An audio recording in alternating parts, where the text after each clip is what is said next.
It's 8:42. Sean Kelly with Orlean and Kane. Joining the conversation this morning is Fred Hawthorne. He's a journalist, award-winning, Emmy-nominated journalist, author.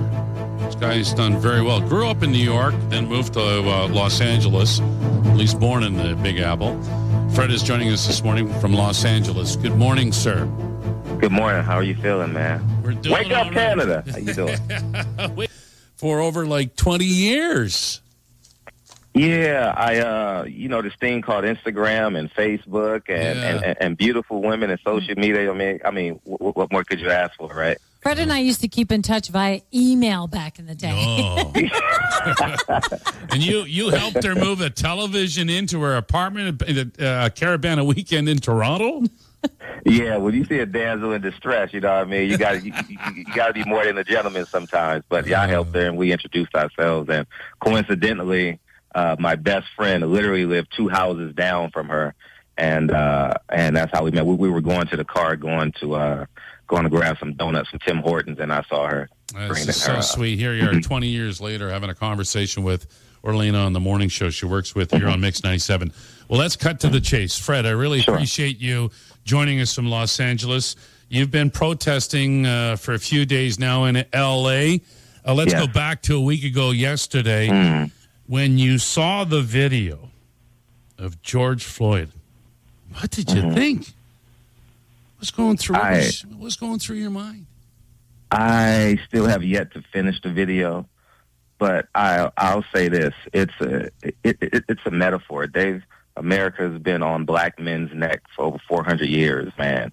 That star that they have on their chest was a slave patrol star, and they've gone from slave patrol to patrol officers, and I'm exasperated as a black man here in America, and the pain is what America is, what the rest of the world is watching in America, and I'm proud of us right now. I'm proud of the fact that no longer will we be docile and be tame and be peaceful protesters and just be peaceful citizens, because we've tried it both ways. We followed the leadership of Martin Luther King. That didn't work.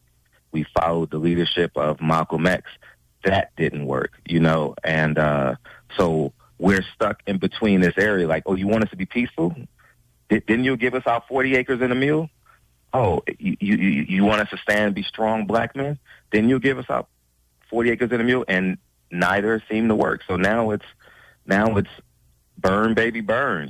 Fight, fight, fight. It feels like anarchy. It feels like the last days on earth. I'm not sure if you're Christian or not, but we're in the book of Revelation right now, and if America don't wake up and adhere to our demands, this will be a new America. You understand what I'm saying? And it's going to be a lot of bloodshed. It's going to be a lot of pain, and I'm proud, because in order for pain to come through, in order for us to grow, our seeds must germinate, and I'm ecstatic, man. I'm genuinely ecstatic, because I don't know if being a black man in America is like being short on breath. You understand what I'm saying? It's like we never get to take a full deep breath here in America. You understand? If we go play basketball, if we go to the store, if we raise our kids, no matter what we do, we are a second-class citizen. We're 3/5 of a man, and that pain has finally come home. As the great Malcolm X says, when John F. Kennedy was assassinated, the chickens have come home to roost. And I stand here 5'45", 5'50" as a proud black man, and I am ready. I'm armed, ready to go, protesting, front lines. And it's just one of the more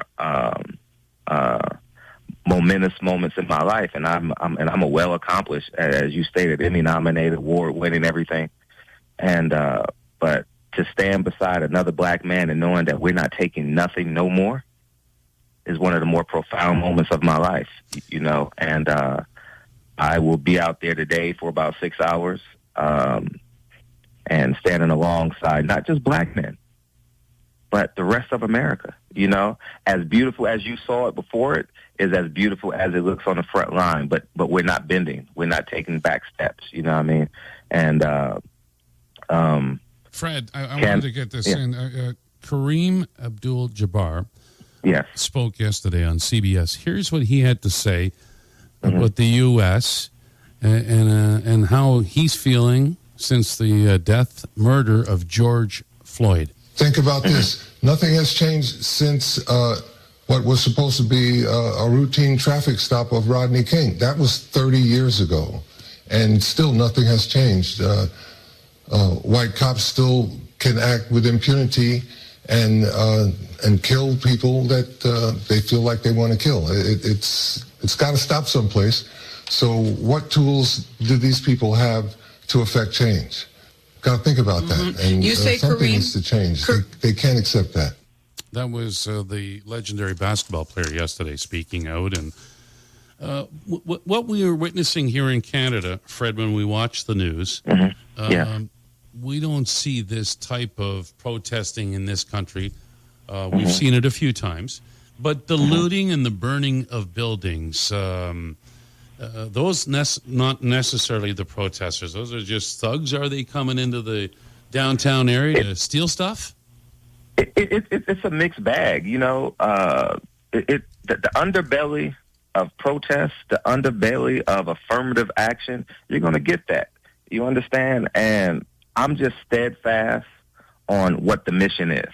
If I have to knock out a cop to get to the point I need to, I must knock out a cop. If I got to physically fight, if I got to stand for 48 hours, that's where we're at. 2020 shouldn't be 2040 for my son or my daughter.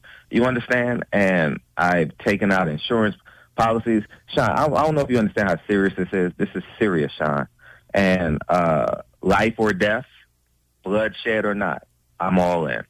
You understand? And I mean, I'm not sure if you saw that meme of Colin Kaepernick taking a knee. They told him to stand up. Yeah. And George Floyd, that police officer, they didn't ask the police officer to stand up. And you know what would have saved George Floyd's life? One breath. And as the metaphor that I told you a few moments ago, a black man in America has never taken a full breath. Mm-hmm. You can be the great Malcolm X. You could be the great Martin Luther King. It's not good enough for America. And that pain, we're born with that pain. You understand? I know Canada can't fully grasp it. I don't have time to feel sorry for America right now. I don't have time to feel sorry for police officers, politicians. They're in cahoots. Because if you can't get a deal done in 400 years, is it fair that I wait for year 401? Not at all. So I'm ready to go. I'm locked and loaded. I ask that everyone listening, pray. How about you pray? How about you stay abreast and don't trust everything that you see online. It's beautiful people out there fighting. You understand? And in about 10 days, they're not going to have nowhere to put us.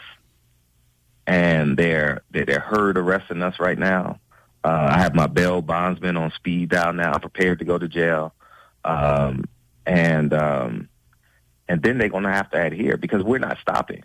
Because keep in mind, if they don't arrest the other three officers that stood aside, we going through the trial. Coronavirus has been terrible as a pandemic, but as the racial oppression epidemic, it's been a blessing because guess what? Many oppressed people don't have jobs. We have 40 million people unemployed here in America, and many of them are getting unemployment benefits. So guess what?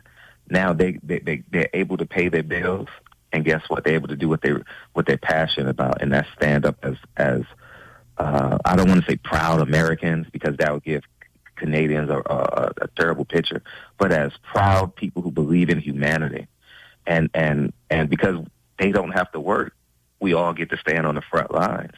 And so they can visually, so when y'all watch it on TV, you can visually, it's tangible, it's palpable, the pain. You know what I mean? So the fires that you see, I don't have time to feel sorry for you. It's like you mentioned to me that you played hockey. You don't have time to feel sorry for the other. I'm just mean people on the hockey field, but you don't have time to feel sorry if you get into a fight with your opponent. You don't have time to feel sorry for them. You know, you still got to play 20 more minutes. Yeah. You know, we still got to play 20 more years. I don't care how long this takes. I'm just happy that I now have hockey teammates. You understand? And they're black, they're white, they're Asian, and they're young. They're young. Far too long, we've blamed the young people for not being intelligent, not being strong. They're carrying this movement for us. They're carrying this movement. You understand?